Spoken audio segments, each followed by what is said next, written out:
तो आज भगवान गैया चराने गए। जैसे भगवान गैया चराने गए, आज भगवान से भूल हो गई। क्या भूल हुई? आज भगवान कलेवा ले जाना भूल गए।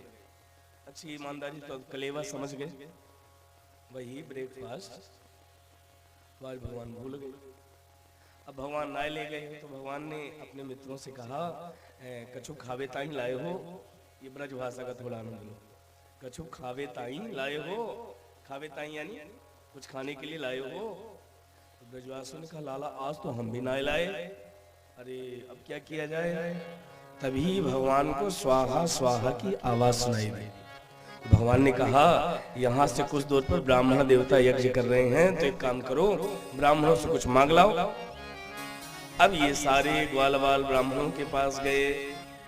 अब ब्राह्मण देवता कर रहे थे यज्ञ, और यज्ञ का नियम होता है कि यज्ञ से बीच में उठना भी नहीं चाहिए और बीच में बोलना भी नहीं चाहिए। ये पूजा पाठ का नियम है महाराज। लेकिन आजकल व्हाट्सएप भी चलाते जाएंगे, कथा भी सुनते जाएंगे। अब बताओ, एक साथ नहीं होय वाला हसब ठठा फुलाओ गाला। एक साथ दो काम नहीं होते हैं क्या? और एक साथ जो कई काम करता है तो उसका एक काम भी नहीं बनता। इसलिए एक समय में व्यक्ति को एक ही काम करना चाहिए। यज्ञ का नियम है, पूजा पाठ से उठना नहीं चाहिए और पूजा पाठ के बीच में बोलना भी नहीं चाहिए। अब महाराज ब्राह्मणों से जाकर ब्राह्मणों को ग्वालों ने प्रणाम किया और क्या कहा, हे भूमि देवा श्रृणुत कृष्णस्य देशकारिणः।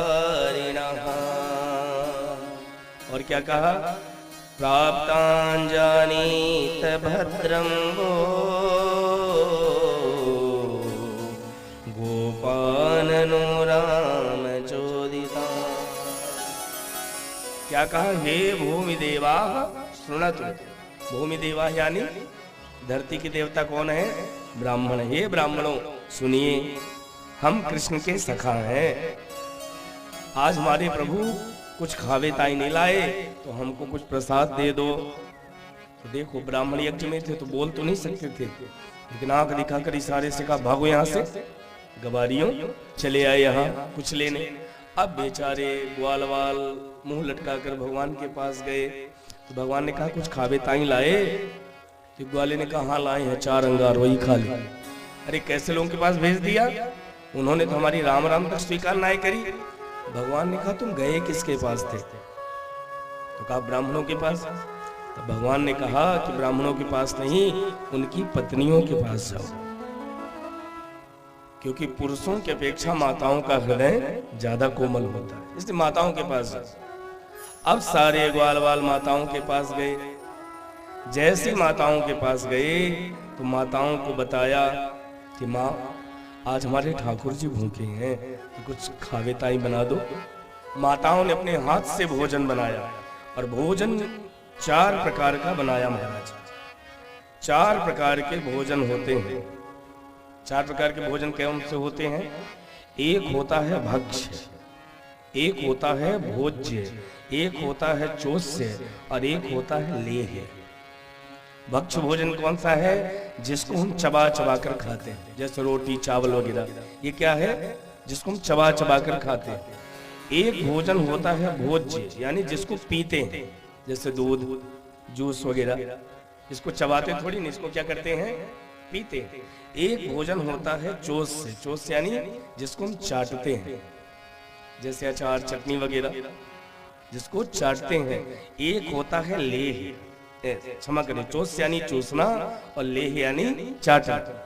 4 प्रकार का भोजन बनाया, और जैसी भोजन लेकर ग्वालों को दिया तो एक ब्राह्मणी ने कहा कि भैया, यदि तुम कहो तो क्या तुम्हारे साथ हम भी चल सकती हैं? तो उन्होंने कहा, ये तो और अच्छा है, आप भी चलो।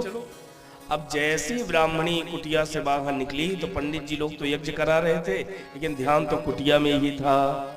तो ब्राह्मणी की ओर देखकर कहते हैं, कहाँ? इशारे से पूछा, कहाँ? ब्राह्मण ने कहा, अपना काम करो, हमको अपना काम करने दो।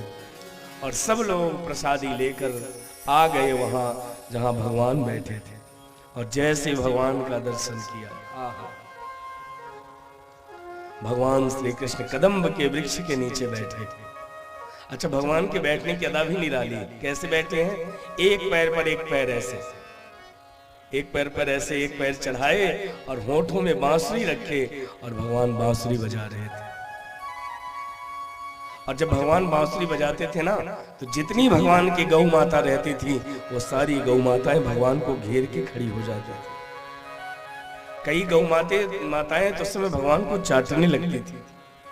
कई भगवान के छोटे छोटे बछड़े भगवान से आकर चिपक जाते थे। आहा, जरा आंख मूंद कर उस झांकी का दर्शन करें कि ठाकुर जी बांसुरी बजा रहे हैं और ये सारी गौ माताएं भगवान को घेर के खड़ी हैं। सुखदेव जी वर्णन करते हैं, श्यामम हिरण्य परिधिम वनमाल्यबरहा धातु प्रवाल लटवेश मनुव्रतांसे विन्यस्त हस्त मितरेण दुनाननाब्जम्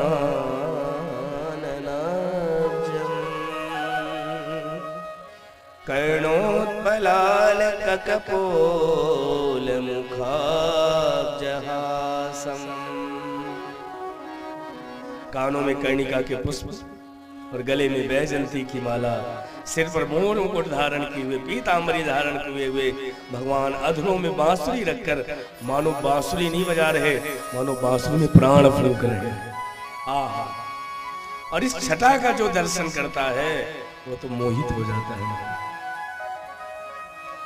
जैसे ब्राह्मणियां गई, भगवान को तो पहले जी भर के निहारा। मैं आप सबसे भी प्रार्थना करूं कि कभी भी मंदिर जाओ तो आंख मत मूंदो। मंदिर में जाकर यदि आंख मूंदना है तो फिर मंदिर क्यों जाते हो? बिहारी जी का दर्शन करने जाओ तो पहले उनको जी भर के निहार तो लो।